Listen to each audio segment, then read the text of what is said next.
And what I will go, it's over welcome day for all of you, onboarding day. I want to share a little bit the case scenarios because I know with kindergarten it's a little bit confusing. So I have a few scenarios I want to share with you. The schedules in general, the entrances. I just want to show you a little bit the entrances and discuss that with you. The entrances on the campus, and also I will take questions. So I'm presenting for many of you. I have from TPS, so children who are 2 years old, to students who are 5 years old. So some of the information might not be relevant to your age group, and I apologize for that. I try to do as many information that are relevant for everybody, but I do have some information that are more specific to one age group. And also when I'll take the questions, if you can have more general questions than very specific question to your age group or to your classroom, that would be great. If you can hold back on those questions and maybe ask directly your teachers. If your teachers cannot answer, they will communicate with me. But it's easier again because we are trying to have such a broad overview of the maternelle, and we don't want to go too much into small details at this point. So let me show you a little bit, basically the welcome day. I know I sent you kind of a schedule, but it was a little bit confusing to read. So we did it again, showing you. There's basically 4 spaces where we will have welcome day. And why do we have 4 spaces? It's because we are sharing all those spaces with also the lower school. And so, and we have to do all those, the welcome day will be happening outside. So as I mentioned in my communication, it will be outside. It will be only for one parent, and unfortunately we cannot have both parents, and it will only be for half a group and not the whole group. So I believe our teachers will be communicating with you to tell you or to check with you, you know, on in what half group you belong to come on campus on now Monday, because we had to change that date because of fire. So just for you to see, first of all, the 10th Street, you can see is it's the busiest place to enter, and that's in the back of our school building, basically, of our preschool building. I'll show you, I have an overview picture I'll show you at the end of my presentation, just to show you that entrance. But you will not, most of the people will not enter by the main entrance. We have a lot of entry points around the school, and we will be using those entry points for starting school. And as much as at the beginning of the school year, it will be a little bit easier probably once we do the onboarding, again, because the elementary school is not present on the campus. It will change a lot once the elementary is coming back. So we are trying to get into the good habit to use the right entrance and to be on that. So basically for welcome day, we will have a group of children meeting in the garden area. We have a group of children meeting in the creek area. We will have a group of children meeting in the 10th, basically in the preschool playground, on the preschool playground. And we have a group that will be meeting, so entering by the front gate, which is easy, but then they will be meeting on the other, in the big playground by the corner of the building, of the elementary school building. We'll put sign for that for you. And that's, again, it's on the 31st of August, which is Monday next week. So same thing, we kind of scattered children by time. Again, the white, where you don't see it, we have all the elementary school also that is scheduled in that. So we basically have half a group at 8:30, from 8:30 to 9:15 in the garden. we have a group from 9:30 to 10:15 in the garden. We have a group 10:30 to 11:15 in the garden. The creek, we mostly have one group of kindergarten. It's the other half group of KA, which one group come at 10:30 and the other group will come from 12:30 to 1. Those children will be, oh, I noticed we put only half an hour, but there's, it's about 45 minutes with the arrival and leaving. So I need to double check that for you. And I'll get back to you on a more specific time frame. Because I'm noticing there's a little, we are missing an information here. So, but basically, you can see also TPS, PS is coming at on 10th Street. So this one is pretty easy. You have a group coming at 9:30, 8:30 to 9:15, a group from 9:45, 8:45 to 9:30. All those ones are entering by that back door of the preschool building, as I was talking about. And then the front gate, everybody is coming by the front gate, and we will guide you through where you need to meet your group. No, it is 45 minutes. I was blanking. Yeah, those are the first 45 minutes. So what it brings you in the 45 minutes, basically you have about the moment where you enter the building. Basically you will be invited to for example, to enter the building at 8:30, and you will be invited to start to leave the building around or to leave the playground around 9 o'clock. We want to give you about 15 minutes to be able to leave the playground. So it's in fact a short time with your teachers, but again, it's only half groups for most of you. So it allows you to say hello to the teacher alive, to ask a few questions if you have that, and they will have a few activities for your children to do. Please wear your mask. Ask your children as much as possible to wear their mask as well during that time. I put online bubbles. We have 2 online bubbles. One is preschool and one is kindergarten. The online bubbles, they are, I'm not sure all of you will feel comfortable to come in person on campus. I believe you choose to be online for specific reasons and for your own, safety reasons. So I probably will not have that many coming on campus. I know you will receive, or you may have already received, an email from Maggie Shun asking you if you are planning to come online on campus on Monday to meet with your child's teacher. If you are doing, and if we see that we have too many students, we might have to divide the group. So again, Maggie Shun is getting in touch with you to see on that with you. And here I'm talking about parents who have chosen so far to go online.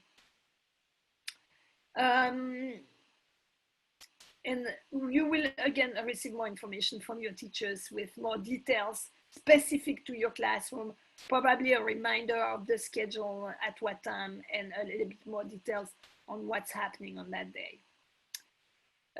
Going to onboarding starting on September 1st. So I know the onboarding is a kind of confusing for all of you, and I apologize, plus now it's a little bit more confusing because it had changed the date. So instead of being Monday, it is Tuesday, but instead of being 2 weeks, we include in fact the welcome day in the onboarding day. And instead of going for a whole week for some of you, or 2 weeks for some others, we'll do only, like, for those who are coming 1 week, I mean the first week, and have onboarding day, like TPS, PS, MS, you have onboarding day the first week only. For you, we will, that will be the onboarding week. We are not adding another onboarding day the following week. It's only 4 days instead of being 5 days. So because I'm with TPS PS, just for you to see, you have the schedule already. You have received the schedule of your child, and the schedule goes from basically, for example, and we'll go back over that again later, but for 8 a.m. to 3 p.m. or something like that. So the one who have like the schedule from 8 a.m. to 3 p.m., you will be coming from 8 a.m. to 11:45. And so basically you will drop off the first 2 days, Tuesday and Wednesday, you will drop off your children at 8 a.m. for that group and pick up your children between 11:30 and 11:45. For the children who are coming at 8:15 a.m., you will basically drop your children at between 8:15 and 8:30, and you will pick up your child between basically if yeah 11:45 to 12 noon at the latest. I will again send you more and clearer information about that. You already actually received those information. I just wanted to put it as a reminder. We will resume all classes on Thursday, so meaning we will go the whole day starting on Thursday morning. Instead of, I believe for PSMS it was on Wednesday, and for TPS it would have been on Thursday. We are doing everybody on Thursday, whole day, Thursday, Friday, and back to normality the following week. For kindergarten, it's a little bit more complex. From Tuesday, September 1st to September 11th included, which is a Friday, it's 2 weeks, we are doing onboarding day. So those onboarding days, for you to know, are outdoor, and they go from basically 9:30 to 11:30. So those are very important to remember. It's outdoor because, as I explained a few times already, we are still working with the city and licensing to get as many clearances as we can get to hopefully get your students on campus. And I will show you, I prepared a few scenarios for you to see what it can look like if one thing happens or if one thing doesn't happen. So I'll go back just after this slide on it. And then I said after the 11th, basically the week after, it will be, classes will resume normally after that, which, you know, normally what does it mean in kindergarten? Right now, it's still uncertain. And let me show you a little bit the scenarios that we could have for kindergarten. That's for kindergarten only. We could have a scenario where we continue for a few weeks, same as onboarding days, meaning the children are coming 2 mornings, 2 hours every day on the campus. That could be one solution. We could have a sad solution, which is if we really get into a wall to be all online, and that means we are stuck and we cannot do anything. We can get into a place of hybrid model, meaning if I can get enough clearance from licensing, we could come 2 days and a half a day, 2 days and a half on campus, and 2 days and a half at home. And with that, we would have like the same pod would come the same 2 days and a half, meaning, for example, Monday, Tuesday, and Wednesday morning on campus. And then the other pod would come maybe Wednesday afternoon, Thursday, Friday. That's one scenario. It's the hybrid model. And that means I was able to get some rooms that were cleared from licensing, and but I was not able to have all the rooms that we have right now. And then I have the fourth model, which of course is our favorite, and I'm hoping really that we can get there. I don't know if it will be, you know, after 2 weeks, it might take a month, but hopefully we can get there. It's everybody on campus. So that's like the main, I mean, that's basically what we are reaching for and going for. So for kindergarten, excuse me, that's like the main work right now is to align with the city and with licensing. We are getting there. We are moving basically step by step forward, but we are still, we still have some blockage, as I explained in the past, and we have some roadblocks basically, and but we are removing them little by little, and also, things are changing. Every week, I received an email with from Medi today, reminding us that there were some change already happening yesterday, and those changes where it takes a direction where they are looking to allow more childcare time on campus. So childcare time is not instruction time, it's not class time, it's not, it's just more supervision. But it sounds like the county is starting to move in that direction to see, if there is possibilities to give more childcare time to students from kindergarten and up. So that's something we are also following closely for our kindergartners.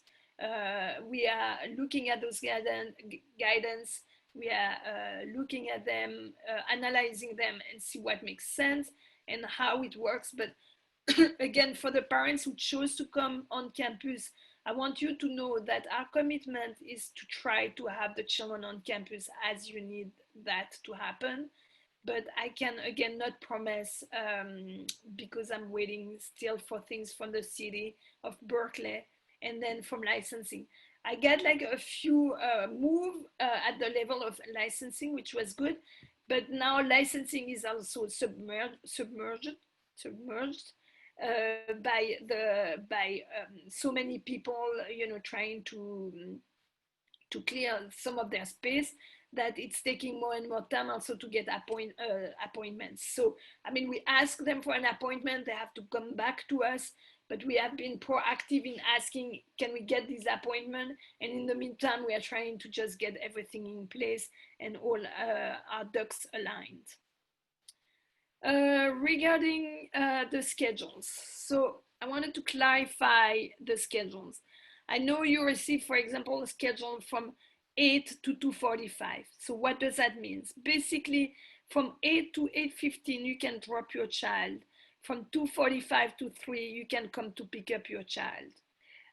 Same thing with 8:15, 8:15 to 8:30, 3 to 3:15, and so on until basically here it's 8:45, of course 9, it's a little bit, the 9 is a little bit strange, and 3:30 to the 3:45. For basically drop off and pick up, you will always do them at the same place. And for TPS, for PSMS, you have scheduled from 8 to 8:15 and 2:45 to 3. The PSMS class, the mixed age group class, excuse me, will be showing up on 10th Street, in the back door of 10th Street. That used to be, if you remember well, our emergency exit. It's still, of course, an emergency exit, but it's also an entrance at this point for the little ones to come in the building. For the students, for TPS, PS, we have an entrance at 8:15 to 8:30, 3 to 3:15, and it's on 10th Street as well. TPS, PS, and PSMS, again, the mixed age group, it's on 10th Street. So as you can see, for example, on 10th Street, I'm trying to have like one group after the other to avoid too many students in the hallway, because we are supposed to keep those 6 feet away in the hallway, and we will have one direction to walk in and one direction to walk out. So that's what's happening. You will ask me why, then we have nothing in those scheduled time. And that's because also, again, we are sharing, I mean, the ideas in the future, we are sharing our entrance and entry points with Sebastian Robert and the lower school, and so we need to make sure that we have enough entry points for everybody. So for MS moyenne section, the main entrance, you will use the main entrance to start. So moyenne section, either with Lorelai or Jean-Baptiste, to start the school year, you will be using the main entrance. We may have to change that again when the elementary school start, but right now we will use the main entrance for moyenne section.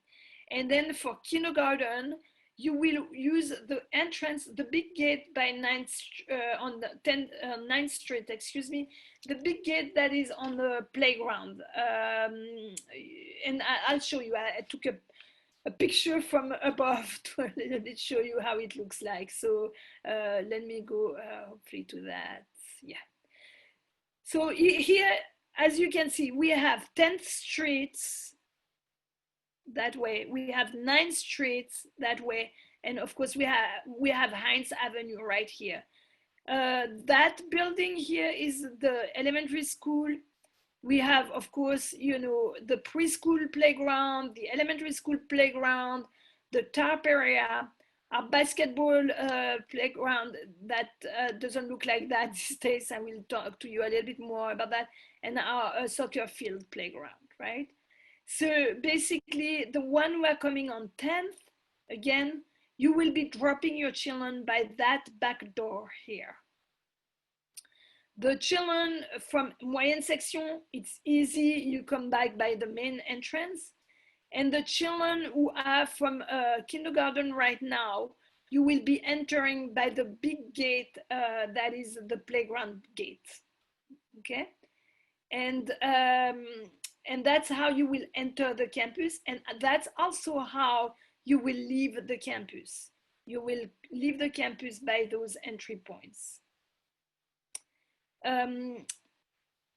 Just for you to know, we have more entry points. We have one in the breezeway, which I'm having a little bit hard time to see it right now. I think it's under that, but there's a breezeway. There's another entry point that the elementary school will use in the breezeway for the one at the elementary school. We will use like a side entrance. Also, we have like three entrance at this point on that side, and even 4 entrance with the main entry points. So we are trying to use all our entry points, and we are also trying, and I'm sorry I don't have that yet, but we will have one emergency entry point, meaning if you are late, if you know you are not in your scheduled time, you were starting at 8 a.m. and you are late, and you arrived at 8:15 or 8:30, that will be the emergency entry points, basically.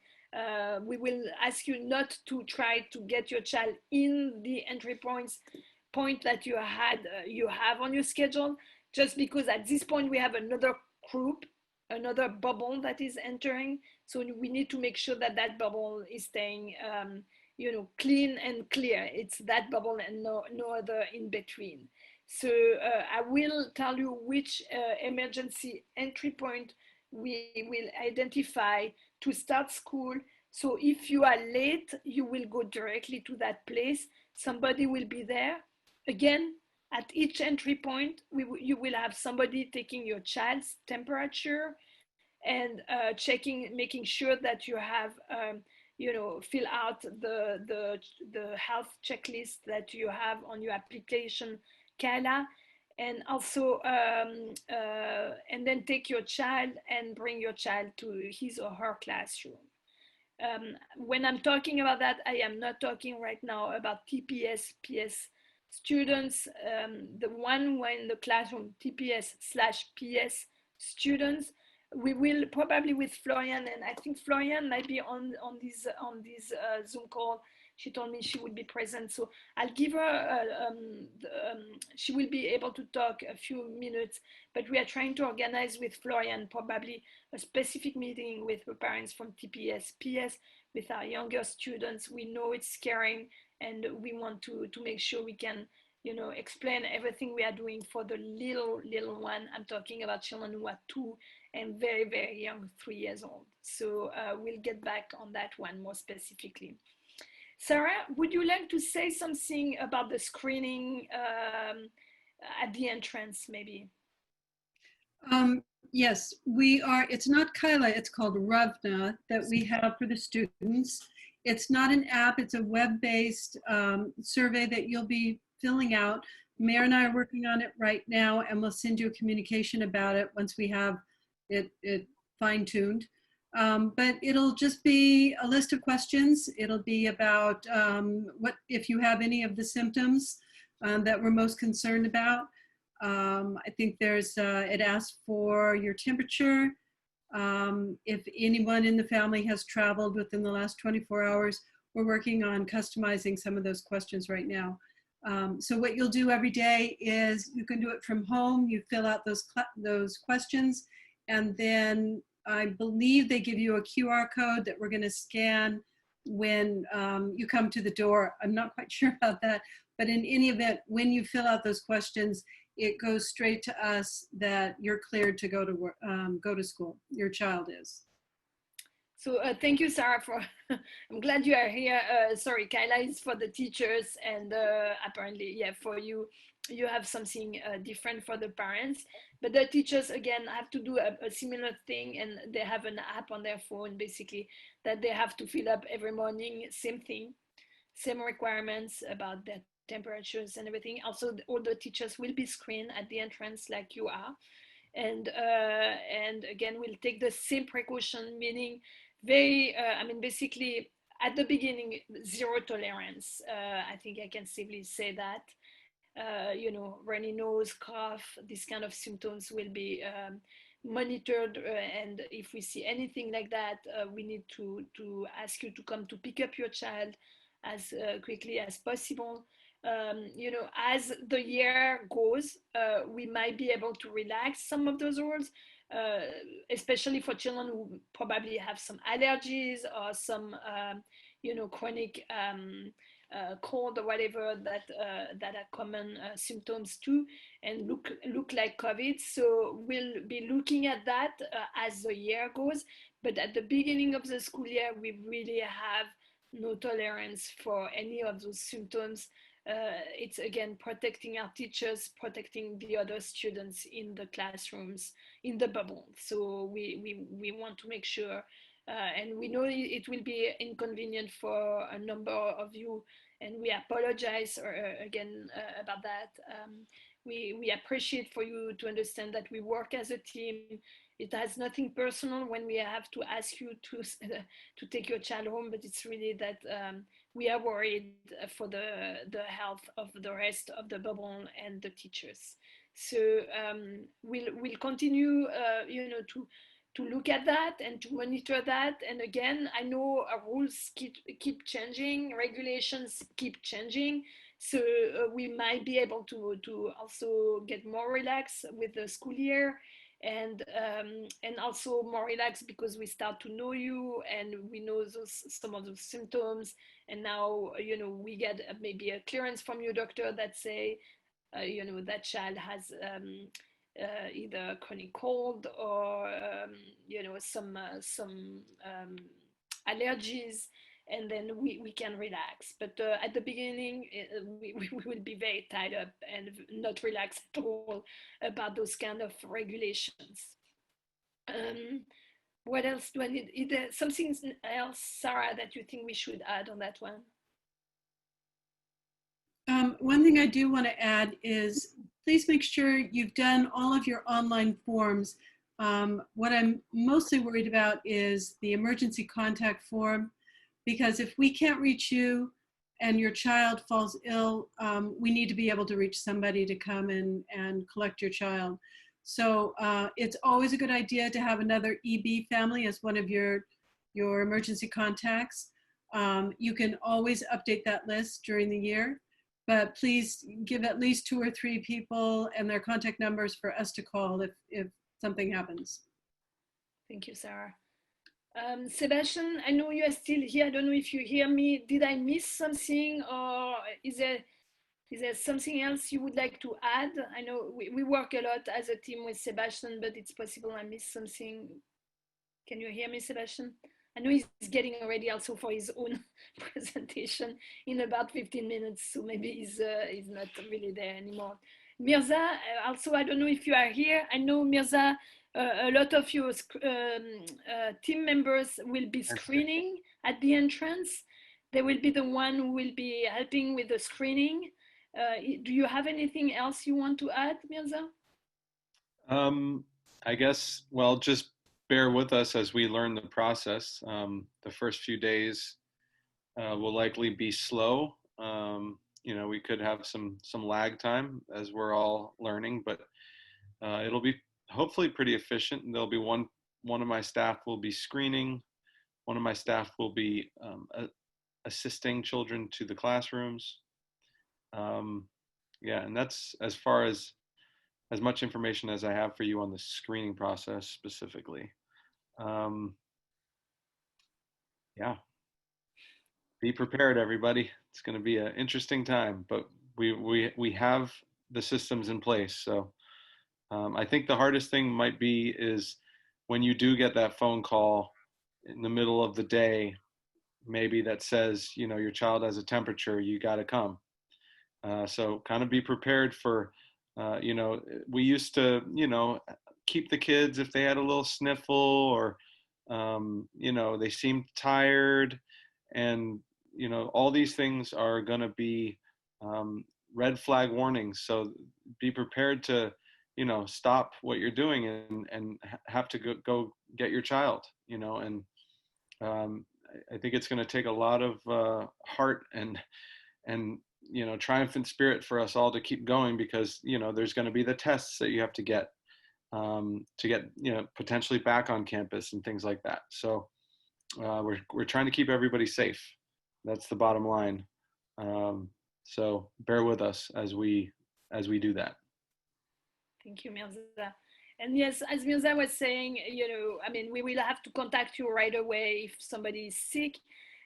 We want you to know we are creating 2 isolation room, which we call also, how do we call that in English, Sarah? Isolation room. Yeah. Isolation room. The infirmary, the isolation room. Infirmary, that was the word when I was looking, which we are basically giving up the kitchen of the teachers, and for good reasons, because nobody can really, meet. Our teachers also cannot really meet and spend social time together. For sure, not indoor. Possibly outdoor if they are taking the distance they need to take. But indoor, we cannot have any spaces, so we decided to transform their lunchroom into the isolation room. So we have one space there, and if really an emergency is happening, we might have a space also that we will be covering and using outdoor for if we have 2 children, because we basically don't want to leave 2 children who are sick in the same space. They might have different symptoms and also different type of illness. And so if one of them has COVID, we want to make sure that that's not transferred during the isolation. So I wanted to say that. And I mean, it's a little bit of a difficult situation, because if that happens again, the child will be in isolation. We will be wearing a lot of gears. It's a little bit like the same type of hospital gears that you see, having also the teachers covering their clothes probably, or the person who is bringing the child to the isolation room will have to cover him or herself to protect him or herself. So it's not that fun. We'll make it fun. We'll make it fun. When the child is sick, having fun is not that easy either, but we'll make it as soft and smooth as we can. We are not a hospital. We don't plan to scare your children. In the contrary, we want them to feel safe and secure. But when they are sick, we will have to take some precautions to make sure also that the person who is helping with your child doesn't catch anything like that. I think I'm at the end of my presentation. We have 10 minutes left. I'm happy to take a few questions. Again, I will not be able to take all the questions, and I apologize for that. And if possible, I would prefer to answer the general questions. And if you have more specific questions, and I'm sure you do, because I know also in my presentation, I probably either, brought more concerns or more questions for you. Don't hesitate to contact also now your child's teacher. If your child's teacher doesn't have the answer, can contact me right away. Actually, tomorrow I will be on the campus with the teachers. I mean, of course, all of us in our spaces, but I will take, they can always contact me and say, hey, Magali, this one asked that, I'm not sure how to answer, and I can help them to answer. It's easier at this point for me to kind of spread out a little bit the answers to your teachers again, who have maybe even the answers themselves because it's more specific and related to their program, or they can then just connect with me and I can give them the answer, or Sarah can help also to give those answers. Okay, Sarah, I'm taking some questions here. Okay, I'm going to do some that just came in. Can you talk a little bit about lunch and what packaging we should use? And there's another question about snacks. Yeah. Should we be giving our children snacks if they're there for more than 2 hours? And what about on welcome day? Is there snacks? Yeah. So, well, let's start. Welcome day, there's no snacks and you don't need, it's 45 minutes. She's asking onboarding day. Onboarding day, it would be good to bring snacks because it's a half days for the preschoolers. Kindergarten, it's 2 hours. If you think your child is okay with 2 hours no snacks, you don't need to bring any snacks. If you know your child is a child that can go down quickly, if he doesn't have something handy to eat, you might want to send a snack. I say, with young children and children kindergarten as well, when there's usually a little bit more stress or a situation that is foreign to them, the first things you will identify, it's the children crying or showing that stress, and calming like food can be something very calming for children. So if you want to send a little snack for kindergarten, you are welcome. But for preschool, yes, please pack a snack for your child. The question about I think I had already addressed that we don't provide any snacks, just to be clear, and no lunch. Again, I consulted some of my colleagues in other preschools, and we were trying to think about how to do that safely for everybody. So the safest we have seen so far, it's for you to pack your child's snack in a brown paper bag, and you have, I think you can buy those by 50 brown paper bags or things like that. But it's easier for us to pack for your child to have his lunch pack in a brown paper bag that will be thrown away when it comes to school. When it comes to school, it's okay for you to put food in. I want to be clear. It's okay for you to put food into some containers or some thermos. Just be aware that we will either clean them. We have specific products that we will use for the teachers to clean it. So the teachers, again, are safe when they handle that. Or the teachers will have to wear gloves. But, usually they would have to change gloves every time they change change food. So easier for us will be to clean up all the containers when they arrive to school. And we will throw away the paper bag. We will have paper bags in the classroom. We will put back those lunches, those thermos and everything in those paper bags when they go home. Are they allowed to have a backpack? And what about their levies? Okay, good questions. So backpack, no, we will provide, the school will provide some paper bags. The teachers will provide that. I already ordered them. And in which you can put all the belongings of your child. it will have a little fun part of those paper bags. They will be probably decorated in the classroom by the children and brought back home by the children. So basically, they will have paper bags. We don't want to have again backpacks. Unfortunately, those are materials on which those type of germs can stay and last. So paper bags, that's what they will have. Their love is, it's a good question for napping. So as you know, for napping, we will have to keep the children 6 feet apart. They will have their own cot, their own beddings. The beddings will be washed once a week, but they belong to the child. At the end of the day, when the child is done with napping or resting, that will be put in a specific, we are looking, and that's something I need to look, we are looking at between paper bags and cloth bags. We are looking if cloth bags would be okay. The beddings will be put in that. The cots will be sprayed for the next day. So, and we talked about the doodoo's, what we call the lovies, and we think it's important for the children to have them. Ideally, really, it's for you to have 2 of them, one at home and one at school, meaning the one that comes to school, stay to school. And so there's the problem is all those back and forth between home and school that we want to try to avoid. So hopefully you have either 2 of the same for your child, or hopefully you have 2 that your child likes a lot, and one can be the special one for school, and we will keep it at school with your child's staff, and one will be one will stay at home with you. What will happen if a child doesn't want to wear his mask or removes it? Because this is hard for a 3-year-old. Of course, yeah, 2 years old, even more difficult. Yeah, I mean, as we said, right now the rules are strongly encouraging.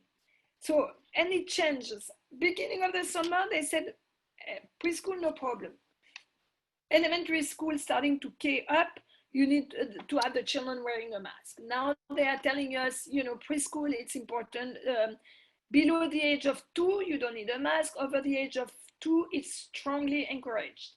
So strongly encouraged, give some leeway, and we will not be, fighting with your child. Teachers will have other battles to pick. So if a child really refuses or don't feel comfortable, we'll not go into battles with that. But that means then the teachers has to take more precaution, him or herself, meaning they really have to have, the mask and wear the shield, because as much as they are protecting your child, if your child is not wearing the mask, your child is not protecting his or her teacher. So it means just a little bit more precautions for the teachers if really a child doesn't feel comfortable. And what I want to say is at least preschool and kindergarten as well, a lot of the work the first 2 weeks to first month for the younger students will be working on establishing the clearest and easiest routine and rituals for your children, so they know exactly what to do and how to do it. I have a grandchild, he's 3 years old. Now, it's natural for him. He goes home, he goes out, he picks up his mask. I mean, it's a second nature for him. So we are working with that, getting that in your children too. But of course, again, no, we'll not go into a fight. We'll go softly and gently and work with your child to encourage your child. Just a quick question. What about a pacifier during nap? And then when a child in K has to use the restroom, how is cleaning of the area happening? Does it happen per child or at the end of the day? No. Okay, thank you very much for the questions. So pacifier, again, like doodoo's, have one that stay at school and keep it at school. And I think we are talking mostly about 2 years old for that. So please bring it and leave it at school, and then they will be cleaned up. We will, clean them up at the end of the day for sure. So, but they will stay with your child's staff. What if I was trying to? what was the other? The toilets. So in general, all the toilets will be cleaned up. Teachers will spray the toilets after the use of your children. They have the maintenance crew has been, you know, identifying some products that can be used, safely used, and toilets will be sprayed.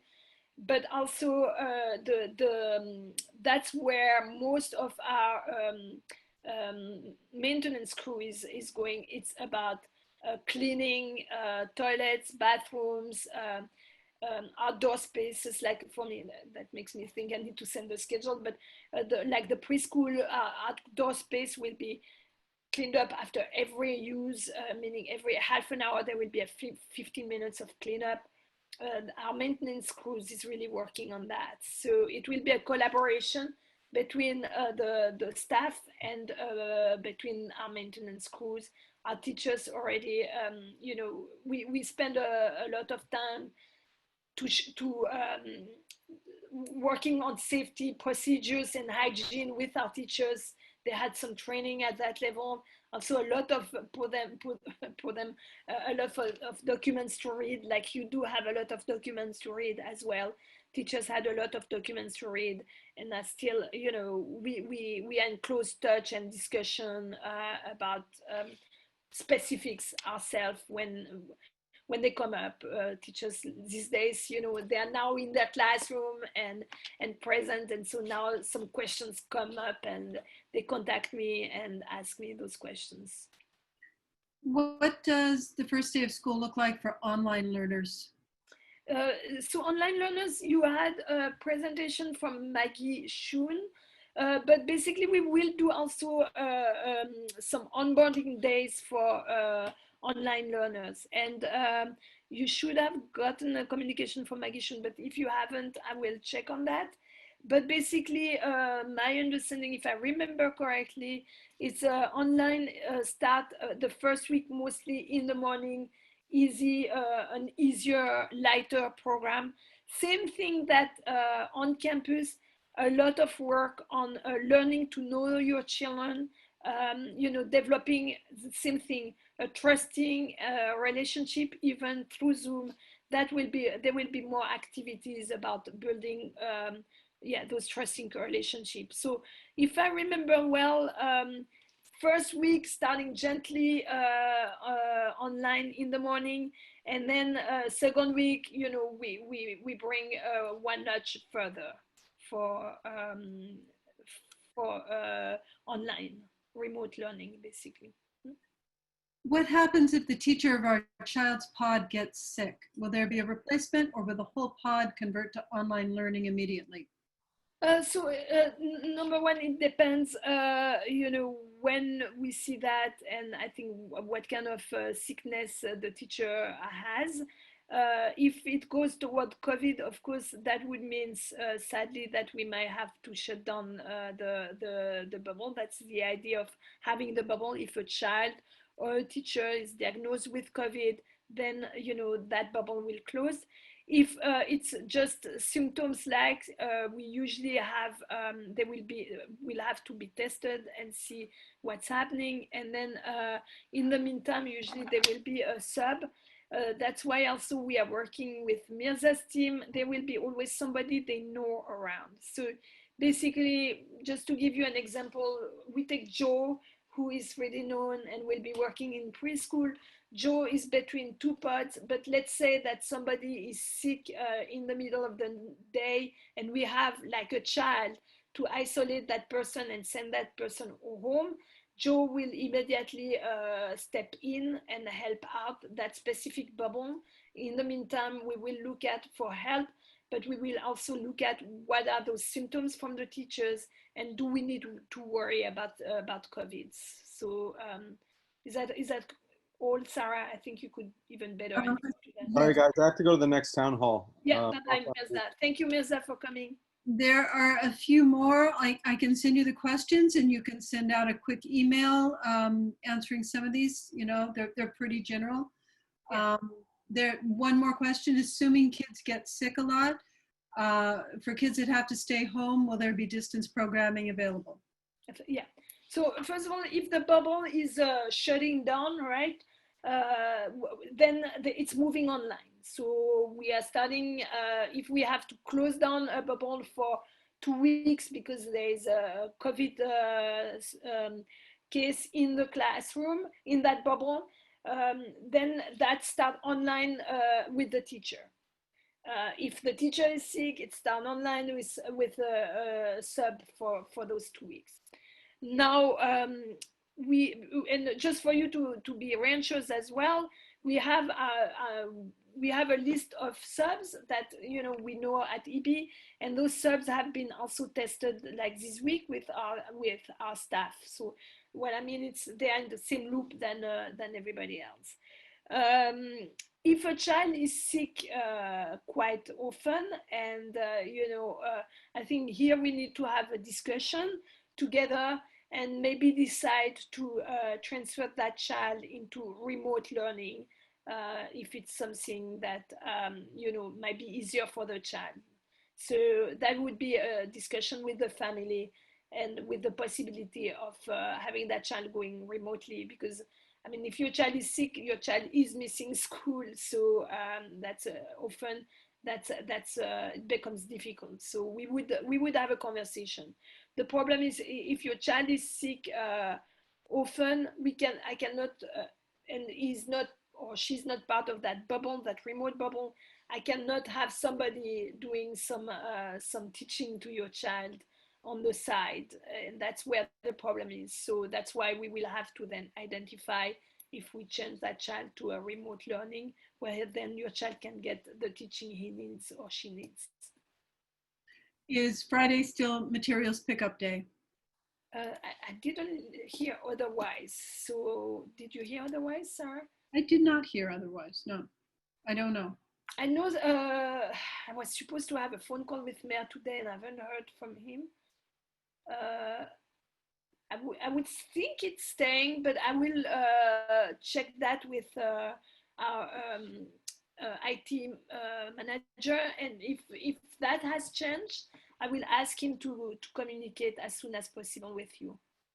And this is my favorite. It's from a new parent. Will there be a recommendation for parking? This is $1 million question, right? So it depends the age of your child, I guess. Kindergarten, you can easily do a drop-off. Not the first few weeks. I understand the first couple of weeks, it's difficult even for kindergarten, and it's easier if you walk to the gates with your child. But yeah, that will be a little bit complex. Once your child is feeling comfortable, then you can easily do a drop-off. And actually, all the children, once things are getting, you feel your children are feeling better, and feel happy to come to school, then you can, from most age group, do a quick drop-off. We are trying to keep by the gates. I was telling you, like all those gates, we are trying to keep some empty spaces to make sure that you can just, come in, drop off, and go out. So usually it's not something that is done, and we'll have to look at something now that I'm talking, and so see, those are those little details we don't think about. It's like, for example, if you are under licensing, technically you need to sign your child in, and licensing makes it so easy for us that it needs to be on paper with your signature. I'll talk to them once I can get my appointment with them to see if we can do something else. It would be so much easier, but if not, that means we might have you in your car and just having to sign a paper. I'm not sure. I need to check on that, how we can do that easily. But so easy parking, EB is not so easy to park, especially after, 8:30. It becomes very complex, but because there's so much motion happening, going in and out, the parents will not spend so much time, because really there's nothing fun to do but drop your child, and I don't think even the Berkeley Bowl coffee shop is open. So unfortunately, I think there will be a lot of motion, and just be a little bit patient. I'm sure, quickly you will see somebody who is leaving, and you can take a spot. Okay, and then the last one is, how can we get the contact details for our teachers? Are they going to reach out to us? Yes, the teachers should reach out to you. I know some of them already have reached out to you, and some will either today or tomorrow for sure. You will get a letter from your classroom teacher. And just quickly, Florian, are you here? I know you wanted to come. Are you here? Yes, I'm here, Magali. Oh, okay. So for the TPS-PS parents, that's Florian. And I thought maybe, I mean, I'm discussing with Florian and I'm looking at if eventually Florian and I could do a little time together with you parents of TPS-PS, maybe on Monday afternoon, and you know, answer your questions, give you more details. So Florian and I are talking and we'll figure it out something, but we wanted to share that with you parents. Thank you, Florian, for being here. Okay, well, thank you, everybody. Again, if you have more specific questions, don't hesitate to ask your teachers. And if they don't have the answers, they will reach out to me, to Sarah, to Mehdi, or to anybody in the administration.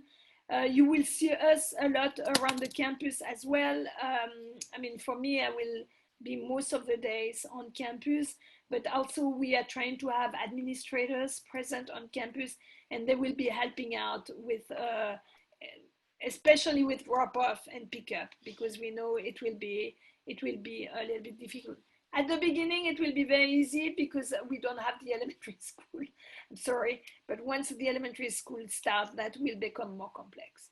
So we are working our best here to make it smooth and soft, and hopefully, you know, we will have, I mean, I know we will have a good year.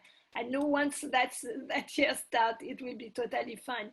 But I know right now it's still, you know, for some of you confusing and a little bit scaring, but we are getting there and your teachers are getting ready.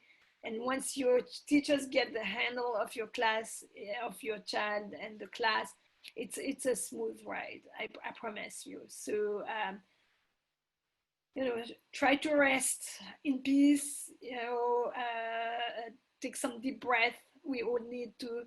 And, you know, let's all be kind with each other and be patient with each other. And I see you next week on Monday for sure. You take good care, everybody. Have a good evening. Bye-bye.